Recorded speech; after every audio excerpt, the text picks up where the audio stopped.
Hi, this is Team Robo-Erectus, team presentation video for RoboCup Asia Pacific Tianjin Invitational Tournament 2023 CoSpace Rescue under the University category. Our team consists of Erwin, myself Jiele, Brian, and Hong Yi. We've worked on projects that are roughly based on robotics concepts and programming. Our prior RoboCup experience include refereeing and competing in order delivery in RCAP Singapore Open 2023. This will be our first time competing in CoSpace Rescue Challenge.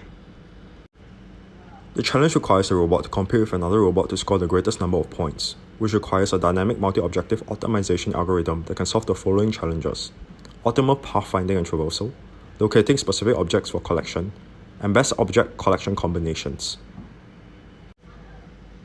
To overcome these challenges, our strategies include object clustering plus collection prioritization. The robot will go to and search specific areas for required color objects. The robot will aim to only collect and deposit RR, GG, BB combinations to spawn super plus objects and only start collecting them when an optimum amount of them have spawned based on the phase. Our strategies also include effective bit mapping and A-star path search algorithm. The field's image will be converted into 2D number array bit maps, which will be used in conjunction with a search algorithm to help the robot navigate around the map quickly while avoiding getting stuck, timed out, or losing points. Next, we'll be explaining the concepts of each of the strategies. Firstly, let's go over how to employ object clustering. The field contains areas that spawn specific types of objects. Each cluster can contain one or multiple types of objects. We first map out these clusters, assigning them ID values, majority color of the cluster, and a total gem score in the area, which prevents the robot from revisiting empty clusters. The least and most coordinates of a cluster are taken and entered into our object area generator that outputs coordinates within the cluster in an array. When the robot requires an object, it will travel to the closest suitable cluster and go to random coordinates within it till all required objects are collected or it timed out. Next, let's go over the reasoning for using object collection prioritization and how we use it. The robot collects RR, GG, BB combination as the bonus points from the generated super plus object makes it the most optimal collection combination. Our collection strategy is split up into two phases. Phase 1 consists of the robot depositing 5 RR, GG, BB object combination. This amount can be changed depending on the difficulty of the map with a maximum of 6. And then collecting and depositing all the spawned super plus objects. Upon the completion of phase 1, the robot will move on to phase 2, where it generates and collects as many super plus objects it can, one at a time until the time runs out. An exception to the above criteria occurs when the game is about to end and the robot is carrying one or more objects. The robot will immediately travel to the nearest deposit zone to score extra points by depositing the collected objects.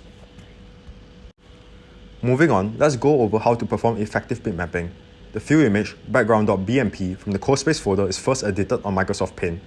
Different obstacles are highlighted with different colors: green for walls and boundaries, red for traps, and blue for swarm areas. To prevent collisions, obstacle size are increased. To ensure the robot doesn't go outside of the map, boundaries were also added. The edited image is then fed into our Python program, which utilizes OpenCV and NumPy. It removes unnecessary parts from the field's image, such as special and deposit zones. The image is binarized and changed to the correct orientation and resolution to ensure there's enough nodes for coordinate points. The program generates and saves two field images: one without traps, which the robot will use when it's carrying no objects, and one that contains traps. Entering the images into our map generator generates bitmaps, with values ranging from 0 to 5 based on the color of the pixel, each representing specific types of areas.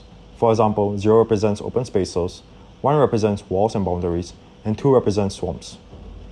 Effective bit mapping allows us to decide where the robot can and cannot go, preventing the robot from collisions or entering restricted areas when path traversing. Finally, let's go over A-star path search algorithm. Besides using the color sensors to evade traps and ultrasonic sensors to avoid driving into obstacles, the robot utilizes A-star path search algorithm to make path navigation not only reactive, but also proactive. We selected A-star because of its capability to adapt its searching behavior based on heuristics and cost functions, making locating the quickest path very effective. To generate the best path, A-star computes the F-cost using a G-cost and a H-cost for every adjacent node, and picks the node with the least F-score. The geometric cost, G-cost, is based on the two nodes value on the bitmap. For example, while nodes valued 1 on the bitmap have a high G cost of 1000, while open nodes valued 0 have a low cost of 1. The Euclidean distance heuristics between the current and destination node is used to represent the approximate value of the h cost, since the robot can move in any angular direction on the 2D plane, and it gives the shortest distance between 2 points. The results from implementing the strategies are that the robot's path searching is more dependable, and is less likely to get stuck. The robot also generates superplus objects more reliably. The robot's final score for the IQ challenge increased from about 1,200 to 3,000. Overall, we're satisfied with the achieved results. However, further improvements can be done to the algorithm.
The knowledge gained can be applied in the real world to streamline rescue operations at sea.